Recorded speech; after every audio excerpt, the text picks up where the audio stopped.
Hi, I'm Steve Martin, and I'm a white person, but not a very good one. Hi, I'm Terri Garr, and I'm one of the few white people in America who can dance. Hi, I'm Bob Eubanks, and I'm a white person. I've been on television for many years, and I guess this is the first time that I've ever publicly stated that I am a white person.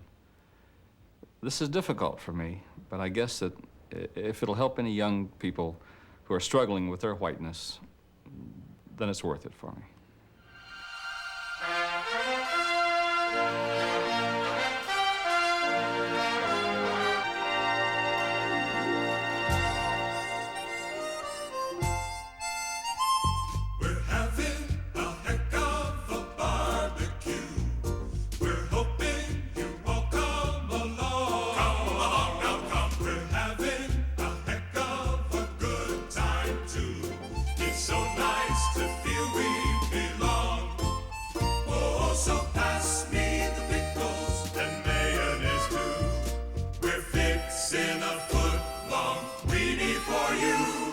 It's Tom, Dick, and Harry, and Mary Sue, saluting the red, white, and blue. It's a beautiful day here in the U.S. of A. at the White Folks Barbecue.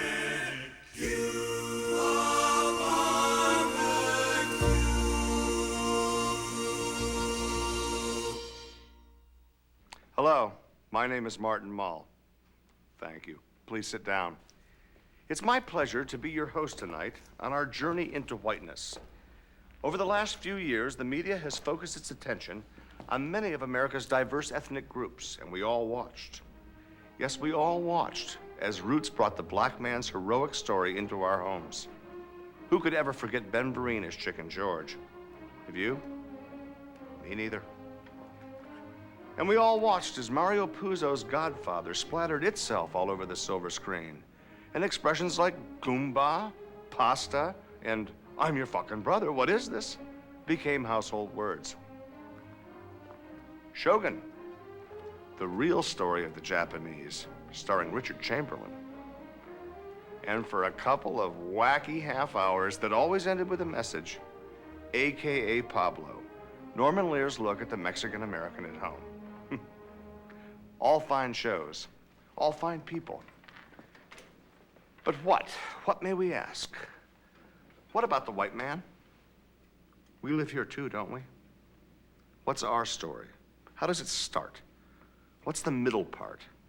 Does it have a surprise ending? In short, what, if anything, has the white man been up to since, let's say, 1930 or thereabouts? It's a fascinating question, and we'll do our best to answer it. Tonight's episode, Part 1, In Search of. As you can see from this display, white Americans run the proverbial gamut, from the very rich and embarrassing to the very poor and embarrassing. Tonight, in the spirit of generality, we'll focus our attention on the mean, the average, the norm, i.e. this fellow right here, whose name probably is Norm. If you identify with any of the others, well, you should still watch, because, well, we've gone to a lot of trouble. Excuse me, what's the first thing you think of when you think of white people? Well, it's kind of an average feeling. Mayonnaise. Wonder Bread. Oh, love. Standard meat and potatoes. Odori de kinai. So, as you can see, they are a stable and predictable people. Enough said. Now the big question, how do you spot a white family? Let's nose around a little bit and see if we can't dig one up, shall we? Our county-wide search brought us to this man, Hal Harrison. He was fully insured and after a little coaxing, got pretty used to our cameras. His wife of 18 years, Joyce Harrison, a natural blonde and a whiz at cards. The Harrisons have 2 children, burgeoning 17-year-old Debbie Harrison and little brother, 11-year-old Tommy Harrison, a good eater. We thought the Harrisons were perfect for our studies because they were so darned white. Not all white people are the same, don't get me wrong, but they all have a few things in common that make them inescapably white. Look here. First, the lawn boy. In this case, the traditional style, painted white, of course. Or how about the lawn boy brand lawnmower? Ride 'em style. And over here, the high school summer job variety of lawn boy. Hi, Ralphie. I'm saving up for college, Mr. Mull. Well, bless your heart. As you can see, all whites love a good lawn. They're a friendly people with a deep trust of their fellow man. Look at this. Gone shopping, back in 4 hours. Door open, beer and fridge next to peanut butter, the Harrisons. Now that's trust. So, let's go in. Now, what makes this living room white? Well, let's take a look around. First of all, there's nothing here from Europe. Nothing religious. Nothing manufactured before Eisenhower took office. There are no bargains here. This stuff is not cheap. It was all purchased at full retail value from a reputable brand-named outlet. No finagling, no family connections, full price. That's the white person's way. Oh, here it is. The leatherette television guide protector. And over it, the clear plastic television guide protector. Ah, I knew it. Love them. These are the wild geese coasters. They're used to protect any natural woods, should they occur. Yeah. Oh boy. Dad's ornamental pipe rack, probably made by Tommy in shop class. My guess, Father's Day. And right next to it, the ubiquitous dog-eared copy of the world's finest golf jokes, Volume 2. Got a funny feeling these have been memorized. Oh boy. Look how clean this place is. It's as if no one really ever uses this room, and why should they? On those very special days when Mr. Weatherman has a kind of sunny twinkle in his eye, you'll find these happy folks right where you'd expect to, out back, enjoying their Weber self-cleaning barbecue. Joyce, honey? What are the seeds on these hamburger buns? Oh, they're sesame seeds. They're new. We don't need them. Maybe I can scrape them off.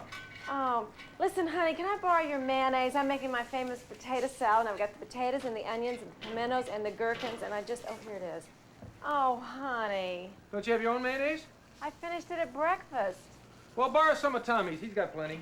Hey, Dad, where's all the mayonnaise in this house? Have you started eating already? You're going to spoil your appetite. Will you talk to him, Joyce, and use your own mayonnaise? You got plenty. No, I don't. Debbie took it to her slumber party. Well, she didn't ask my permission. Well, there goes the potato salad. There goes the whole meal. Well, maybe just as well. Remember what happened at last summer's picnic with your potato salad? All the people being rushed to the hospital? Honey, that wasn't my fault. You take anybody's potato salad, you put it out in the hot sun, and that's going to happen. And anyway, it was because everybody was drinking so much. Well, don't talk to me about drinking. Talk to your father. He's the one that started us, and we got there at 7 in the morning. What else were we going to do? And don't give me a lecture on drinking. Is this roach killer supposed to be here with all the Leave food? it there. Keep the bugs away. Yellow! Oh, where are you turkeys? Well, get on over here. The burgers are almost ready. What? The whole team? Joyce says it's okay. More the merrier. We got plenty. Okay, get on over here. Mayonnaise. Wait a minute, Joyce is on. Mayonnaise, What? What? Mayonnaise. Mayonnaise. Do us a favor, will you? Will you stop and pick us up some mayonnaise? About 5 jars will do her. All right, then get on over here. Oh, bring that volume 3 of the golf joke book. Okay, buddy. Fall out. Oh, honey. What? I was going to get that for you for your birthday. Me too. Oh, honey. This is about as good as it gets, isn't it? Don't you have something to do? Is your room straighten up? Go on, get doing something. Bring me a beer, will you, honey? Yeah. Let me know when your dad gets here. He owes me some money, you know. But a meaningful family life is not all there is to being white. What about the white professional, you may ask? We found one in California. I guess one of the biggest difficulties in being white for me is being typecast in mostly white roles. I guess it's a problem. When I first started, I should have done more black roles, but I found one picture led to another, and pretty soon I was known as a white person. I guess the latest thing that happened to me was the Wilt Chamberlain story. I went in to read. I was very good, and yet they cast a lesser experienced black person in the role. Just one of the things I'm going to have to live with as a white person in the United States. Now, What makes a person white? Is it simply a matter of skin pigmentation or the lack of it? Not necessarily. For instance, is this famous basketball player a white person? No, he isn't. Wrong occupation. Is this a white person? I'm sorry, wrong neighborhood. Is this a white person? Oddly enough, yes. How about these folks? You got me. Your guess is as good as mine. And despite their brand new drummer from Jamaica, these boys remain white. But I'm sorry, Diana, you've just got too darn much soul. The answer is still no. However, there's no question about this happy little white fella or his father. Okay. Today, class, we are going to be discussing heritage. Heritage, where we all came from. Who would like to tell us about heritage first? Jamal. Well, according to my father, the earliest information we have about our family tree traces us back to pre-slavery Ghana on the west coast of Africa, where my forefathers lorded over thousands of acres of fertile farmland, developing farming techniques which are still in use today. Very good, very good. Can you tell us about your forefathers, Yehudi? Since I'm sure we're all familiar with the Old Testament, I'll spare you the details and jump ahead. After my grandfather left Eastern Europe in 1903, we landed on Ellis Island, and through generations of such sacrifice, I can't tell you, ultimately succeeded in the field of children's ready-to-wear and flexible packaging. Thank you, Yehudi. That was lovely. Tommy. What about your heritage?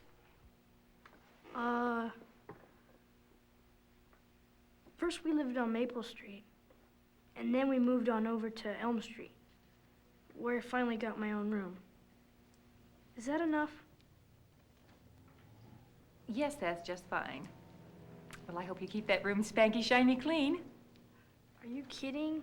My mom does that. Oh, good. And that's just what she should do, right, class? Okay, who's next? Consuelo. We don't exactly know where white people are from, but we do know where they are now. By and large, they live here, at least our norm does, and though they live here in the suburbs, they tend to work and bank downtown. But they don't work all the time. At least 2 weeks a year, they go on a vacation here, here, and here. They tend to die here, and are often buried here. Unfortunately, dead white people can't tell us very much. An approximate guess as to height and weight, and perhaps a hint as to the origins of bowling. That's about all. We need to talk to living white people to get the big answers, and that's exactly what the doctors and scientists do here at the Institute for White Studies in downtown Zanesville, Ohio. The Institute was established in 1956 under a generous grant from J.C. Penney and the Tasty Freeze Corporation. If a white person has done it, whatever it is, we find out about it and have a file on it. If they haven't done it, we try to find out why. And then we file it. Now, our research shows that these are the 5 most popular white meals. You have your macaroni and cheese, your grilled cheese sandwich, plain cheese sandwich, tuna noodle casserole with potato chip topping. Now, you can do this homemade, or Stouffer's has a dandy one in case you're pressed for time. And then for a dry snack, we have your portable and affordable Cheez-Its. Our mission to lay to rest and try to disprove the stereotypical image of the white person as... Boring? I guess you'd have to say boring, huh, Charles? Yes, I've heard that. Redundant? Yes, I believe you said that earlier. That brings to mind predictable. I had a feeling you were going to say that. How about unimaginative?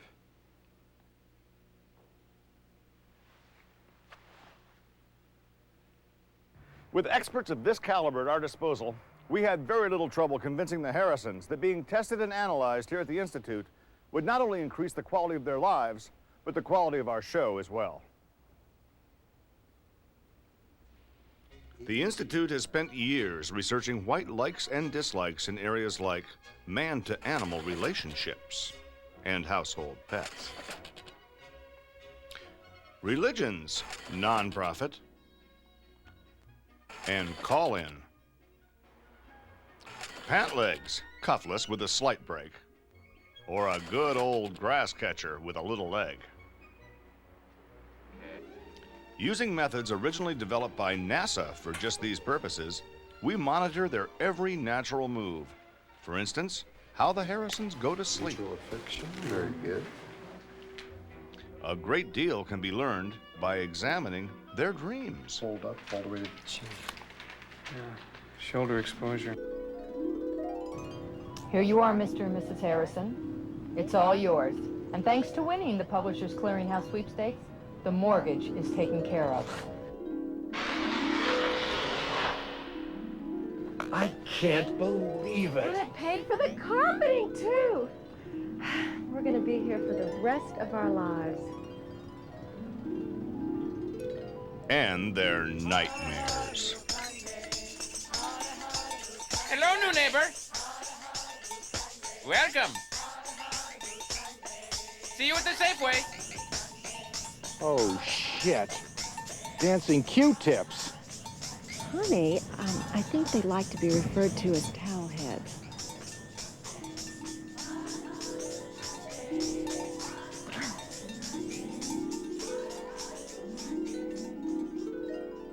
I think we'll have to increase the dosage on him.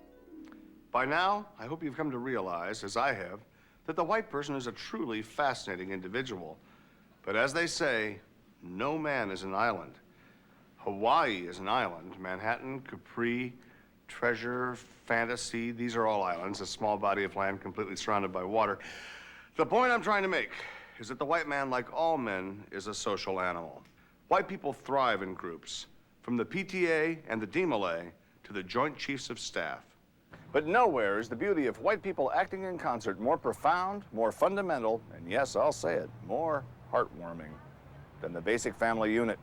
Good old mom and dad and 2 children enjoying some private quality time together. Let's watch. Father, we thank thee for providing Joyce with this food to fix for us, this butterball turkey, the stovetop stuffing, the, what is that, dear, squash? Oh, no, honey, that's Del Monte mixed vegetables. Right. Spanish style. No. All right. What about the Jell-O? Honey, I didn't know you wanted Jell-O. If you'd have just told me, I would have made some for you. Can we continue, please? Father, we also thank thee for this wonderful house and all we own and all we plan to own. What about the car? That is included, Tommy. You know, just because I didn't like Jell-O last week doesn't mean I don't like it now. Honey, can we talk about this later? Your father's praying for And us. I would like to get it over with, too, Debbie. Because we're all starving. That's right. Father, we, and of course, when I say we, I'm referring to all 4 of us. I'm Hal Harrison. I'm Joyce Harrison. Debbie Harrison. Tom Harrison here. So, Father, we thank thee for just being you, or thou. And we're saying, keep up the good work, and we'll see you come Christmas. Jesus, I hope so anyway, right, gang? Honey, did you want to mention, you know, your mother? No, dear, we're here to give thanks, not to question shortcomings and frailties. Is that it? All right, everyone, all together? Good food, good meat, good God, let's eat. Amen. Next time on the history of white people in America, Part 2, a closer look, including white mating rituals. Go ahead and ask them. What are they gonna do, ground you? Mom? Is it okay if Jeff and I go up to my room to work on our book reports? Ask your father. Dad? Ask your mother.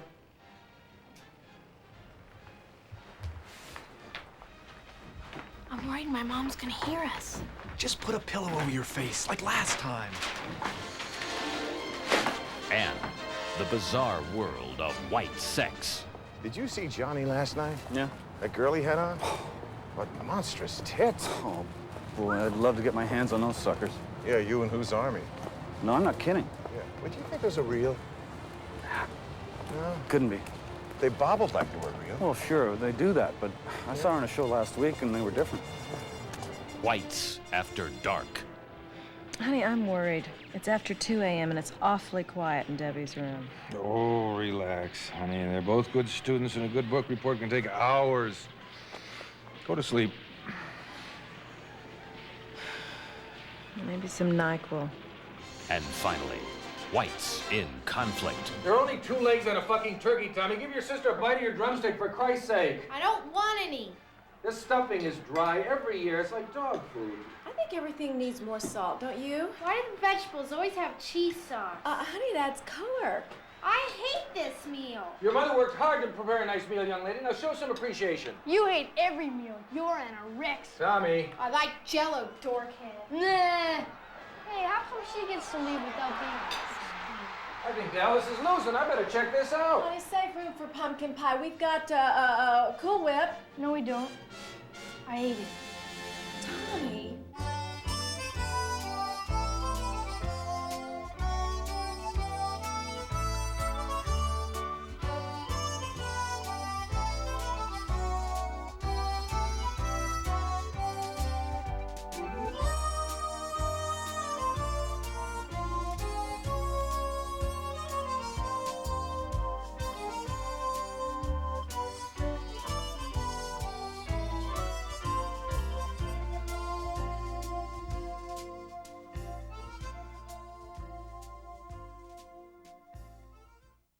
It's one of the best shows I've seen on TV, and I watch a shitload of TV. Fabulous costumes. Yeah, I heard all about it, but I watched Knight Rider instead. Every man, woman, and child in America should be strapped to a chair and forced to watch that show. Several times. I'm not kidding. And I'm not either. Hello, I'm Martin Mull. What you've just seen are reactions to our program, The History of White People in America, Part 1, In Search of. These are but a few of the hundreds of responses we received. 86% positive, I'm happy to say. Many people were stirred by our presentation. Frankly, it raised disturbing questions for some, the most frequent being, where in the hell is Part 2? Well, tonight, here in the hell is Part 2.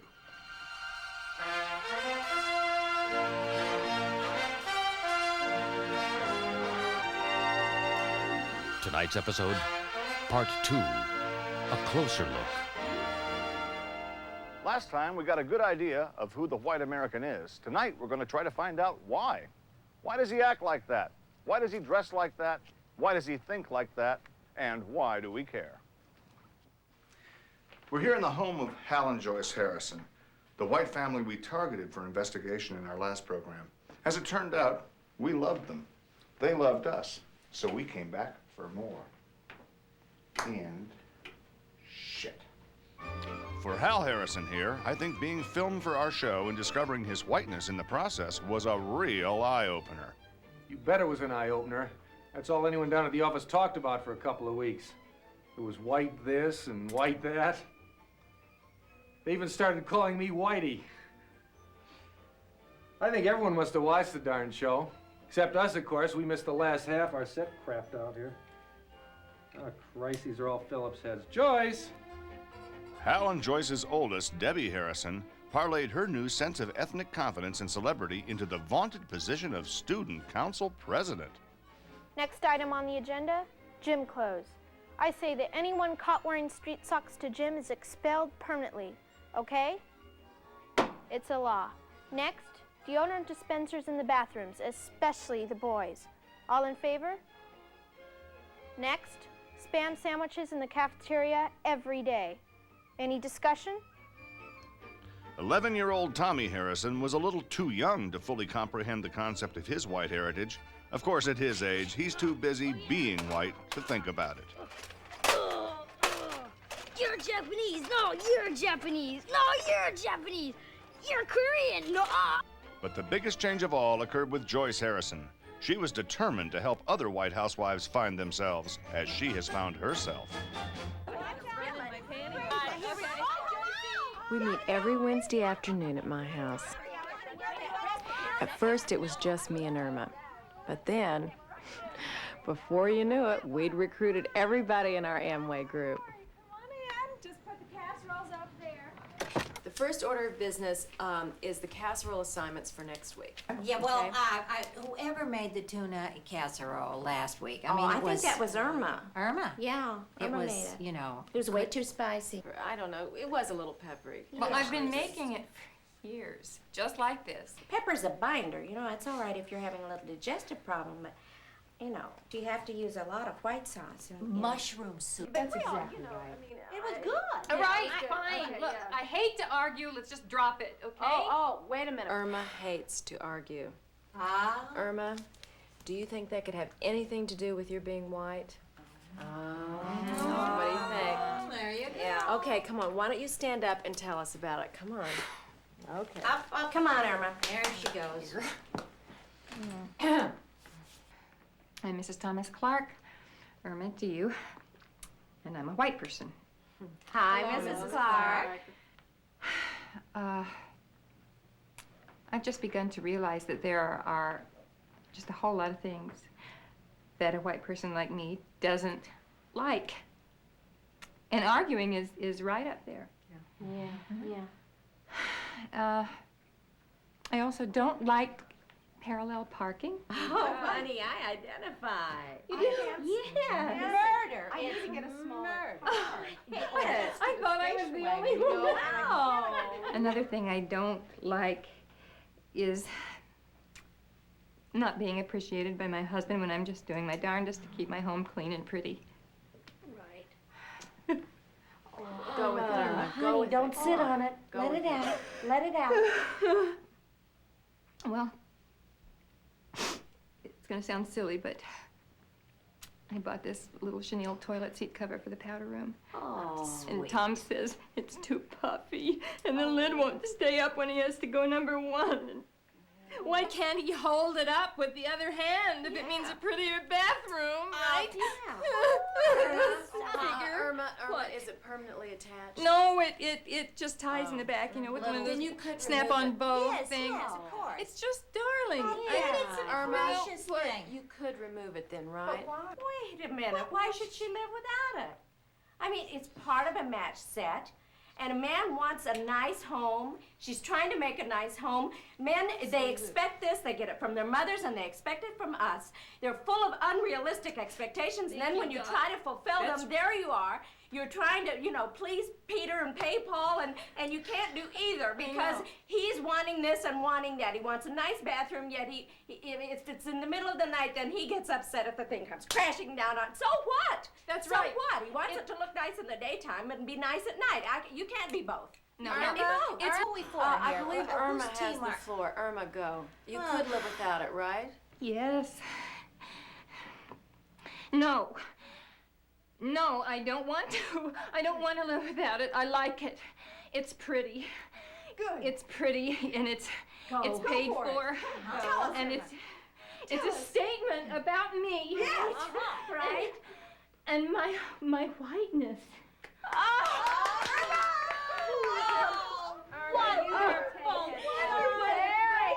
Irma, Irma, why don't you bring Tom and that little chenille toilet cover to our next meeting, and we'll just thrash it out over some decaf. Yeah. Okay. Gee, I feel better already. See?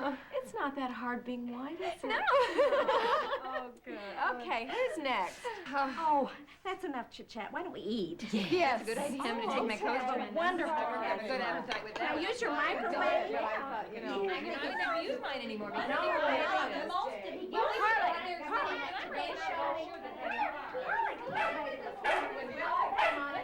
Well, boy, there's a heartwarming example of how the modern white woman is spending her leisure time.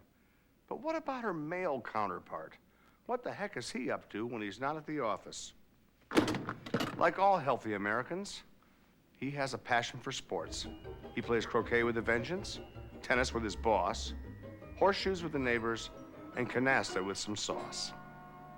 But for all of his amateur enthusiasm, our white friend is seldom seen amongst the ranks of the professional athlete. Golf, shuffleboard, and square dancing excluded, of course. Sour grapes? None here. It's just a cold, hard fact. For example, here we have a picture taken at a recent professional basketball contest. To the naked eye, it seems like quite a cross-section of humanity. However, let's take a closer look with the help of a special device called the Segratron, developed by NASA for just this purpose. Shocking, isn't it? The only true whites we find are the aging referee cowering under the basket, and unless I miss my guess, This joker is simply 2 days early for the ice follies. Why is this? Is it a physical problem? Are white people, as many will say, physically inferior? This is a calf muscle of one of America's leading athletes. And here is my own. You be the judge. Those of you who find no significant physical difference can register your vote by dialing toll-free 800-555-1646. And those of you who find a significant difference, call 900-555-1647. It's only 50 cents. Operators are standing by. We'll have the results before the end of our program. Let's settle this calf muscle nonsense once and for all and get on with our lives. Like all minorities, the white man must multiply to survive, and this requires sex education, a touchy subject. For the white person, crucial to this educational process, the telephone. You touched it? Bambi, that's gross. I can't believe you even looked. What? Well, my dad's. Years ago. Tommy? He's a kid, big deal. Was it fun? Was it like Porky's? It was better than Porky's? Tell me! With the lights on? Irma, that is gross. Well, I know he's your husband, but you let him do what? What do you mean, ask Hal if he wants to? He doesn't want to do that. Oh, no. Oh, no. Hal is perfectly happy with our love life, just as it is. Listen, Frank, let me ask you something. What would you do if your boss's wife, who just happens to be 26 and gorgeous, comes over to your house knowing full well your wife is not at home and proceeds to beg you? You heard me right. I said begs and I meant begs. That's right. That's exactly what I did. And I feel terrible. But Frank, the thing is, I think I could have. So, as we see, the telephone is a wonderful tool for learning about our bodies. And for white folk, it beats the pants off of talking about sex face to face like apparently they do in Sweden. However, Tommy has obviously been learning about life from sources other than Mom, Dad, and Mr. Rogers. And he's paying the price that many of today's white children pay, a whopping identity crisis. It's time for professional help. What the hell is this? Tommy's in good hands now. Like thousands of confused white children, he's been brought here to the Institute for White Studies in the heart of Zanesville, Ohio. The deprogramming wing of the Institute for White Studies was established in 1957 under a generous grant from the Kraft Corporation, Miracle Whip Division. Here's how it works. First of all, a mixed-up child is bathed thoroughly, dressed in acceptable clothing, and then goes through an intensive therapy session to regain his lost sense of self-identity and self-worth. Tom, what do most people put in coffee? A donut? Tommy, what would you rather be? An astronaut or a bass player in a reggae band? What's reggae? Excellent. I think we're making some headway. How many Osmonds are there, Tom? Tom. 8. Name them. Donnie, Marie, Jimmy. Is there a Julio? Julio. Julio. We've never had a Julio. Now, you be a good little soldier, Tom. Bless your heart. Congratulations, Mr. and Mrs. Harrison. Thank you. I'm sure we'll have our son back in just a few short weeks. Great. Meanwhile, it's cost us an arm and a leg. Honey. And we're still gonna miss the breakfast. He's talking about the father-son Kiwanis pancake breakfast. He's one of the sponsors. I'm a sponsor, for Christ's sake. The Hawkins Falls Greater Regional Annual Kiwanis Club Father-Son Pancake Breakfast is, in a word, but one of many of thousands of such get-togethers that occur daily throughout white America. Let's take a moment to pay homage to some of these creative, resourceful, and fun-loving folks, can't we? The esprit de corps among white Americans is unparalleled. The smiles on these men's faces, not to mention their bellies, tells an important story. Namely, you don't have to drink to have fun. This is called touch dancing. These people tell us they love it, and they have every right to tell us and to love it. This club has over 60 members. This picture was taken during a recent flu epidemic. And here we have the 45th annual Thanksgiving dinner for the descendants of the Roy and Nellie New Farmer family. A perfect example of getting together on a regular basis for no reason in particular. We've obviously seen some happy faces. And isn't that the point of living, to be happy? Yes, it is. And what better symbol do we have for happiness than this cheery little son of a gun right here, the happy face. Now, to some, he's an innocuous white cliche. Not to me. How could he be? The mere sight of his beaming little yellow kisser lights up my every morning. And I'm not alone in this one. Look how the happy face has spread to all cultures, all peoples, all parts of the world. First stop, England. And the rest of the Commonwealth. Canada, brr. Their friends down under, that's right, Australia.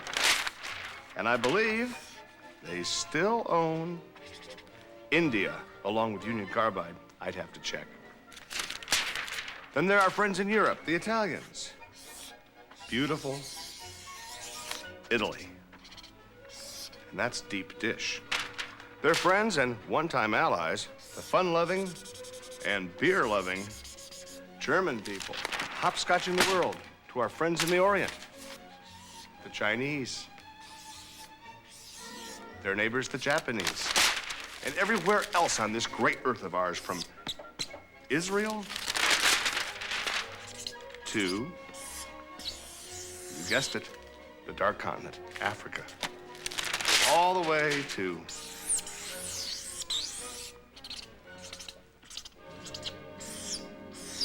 lowly Siam. A happy little fella, isn't he? But you're saying, what's the point? Well, the point is, just as the baby bird must leave the nest, and those little turtles you see on public television go crawling back into the sea for Lord knows what reason, so too must the white man open his eyes to other cultures if he is to survive. Let's face it, white people are not exclusively in charge anymore. It's time to reach out, and the Harrisons know this.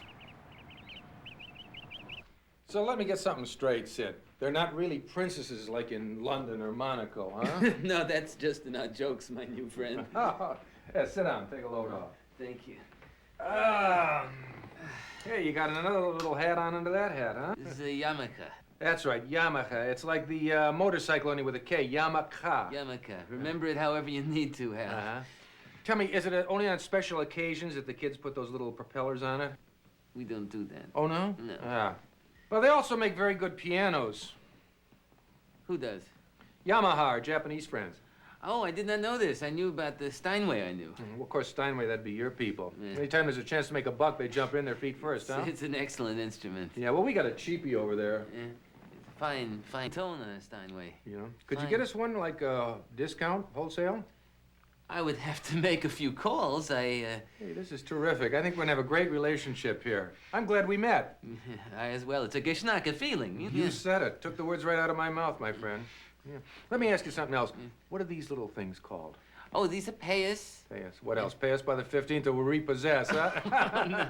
I'm pulling your leg. You're okay. Have a piece of ham and a nice cold glass of milk. Maybe to take for the dog, I would. Yes. Well, don't take too much. You know, it's got to last us through the weekend. Honey? Honey? The professor here is going to take some of our food home. So when Irma told me that one of my neighbors was sick, I decided to do the neighborly thing. Oh, I'm a Sikh, Mrs. Harrison. I'm not sick. Oh. Oh! My face could be redder. Sometimes, you know, you just can't win for trying. Still, I think it's a shame to let good tomato soup go to waste. It's Campbell's, you know. I made it with milk instead of water. Can I come in? Oh, sure. But would you mind leaving that stuff out here and taking off your shoes, please? Oh, all right. You know, the beauty of this neighborhood you'll discover is that I can leave this hop out here and come out, you know, from your house whenever. And it'll still be out there. Sure. Oh, this is pretty. Well, the votes are in on that white calf muscle deficiency issue. A lot of them, as you can see. Here's a beauty. Our calf is black and white. She can't jump at all. Can I be on your show? Future farmer in Oregon. A recipe for veal. As far as I'm concerned, they prove absolutely nothing. Let's face it, you can't judge the athletic ability of a calf muscle by just looking at it. The human calf muscle is located between the ankle and the knee, right here and back. It's both an extensor and a flexor. And furthermore, its strength can best be judged in exercises like jumping. Okay, gentlemen, on my whistle, jump ball. Wait a minute. Well, what's the point in going through with this, really? I am not here to humiliate myself. I'm really here to realize a dream that every white male in America shares, and I think, and that is to meet a great black athlete and be able to tell him we're friends. In fact, could you sign this to Marty? Marty could be in quotes. And maybe sign it Kareem Abdul-Jabbar. Sure. BB. It's 2 B's. Isn't this fabulous? Is this great? Thank you. It's my pen. We have tried to give you a true, unbiased portrait of the white American, but no portrait is ever as revealing as the self-portrait. Let's face it, that's how we knew that Van Gogh was nuts. It is in much the same spirit that white Americans are beginning to speak out, to celebrate their own uniqueness in their own unique way, in gatherings all across this great country of ours. All right. But sure, we also have our shortcomings. We can't run as fast or dance as well as others, which reminds me of a wonderful joke Cal Adams told me a few minutes ago. I will not repeat it in mixed company. We also don't have the rich heritage that others may have. And no, we don't know good food from bad. And yes, we tend to get uptight when it comes to the subject of SCX. And yes, we depend too much on dairy products. And yes, perhaps our white leaders have single-handedly screwed up the greatest experiment in democracy in the history of mankind and caused endless strife and irreparable damage throughout the rest of the world. But I say, so what? We still have a heck of a lot to be proud of, am I right?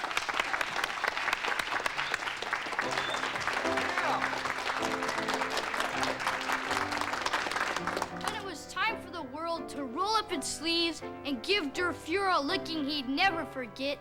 Who saved the most string and had the biggest tinfoil balls? Concerned white people, that's who. And in the 50s, when the pinko threat was everywhere, who turned their downstairs bathroom into a bomb shelter and saved Spam and candles so we could live to tell about it? Resourceful white people, that's who.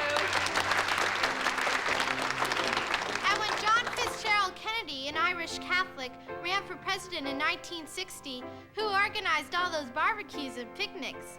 Everyone, including lots of young white girls.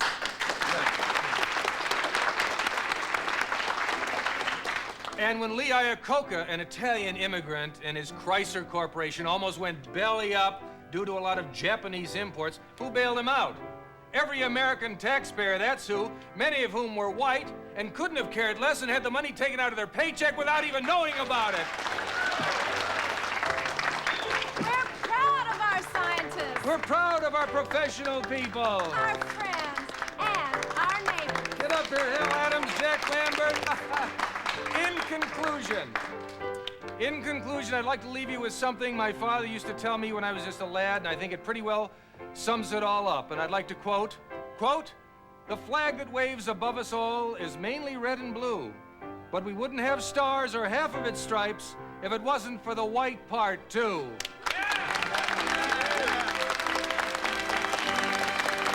Give yourself a nice round of applause. Give yourself a nice...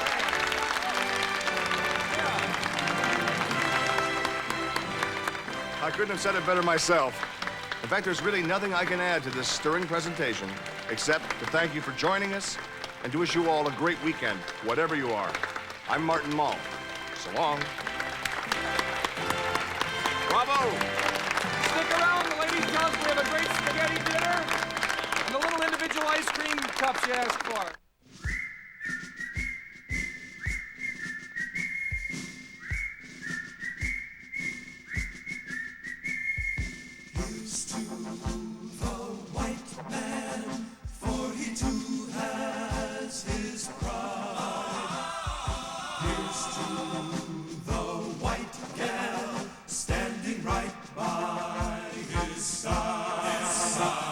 Together, indivisible, it is time to unite. Right, glory, glory, hallelujah. We'll sing out Hallelujah.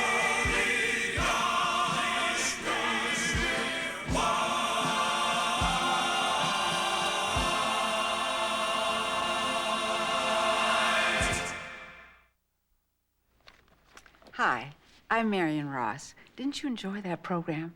Me too. You know, if you want to find out more about white people and the part they played in American history, your library is a great place to start. The books are free, unless you're a slow reader, and then it's just a few cents a day for overdue charges. Now, the books we recommend to start with are Five-Star Favorites, The Collected Recipes of Ike and Mamie Eisenhower, The Best of Family Circle, Valley of the Dolls, Pat Boone, The Man and His Art, and of course, the New Testament. Now, if your town doesn't have a library or a bookmobile, please write to We Want a Library After All. That's Box 1985, Washington, D.C. 10046. Thank you. I'm Marion Ross, a white person.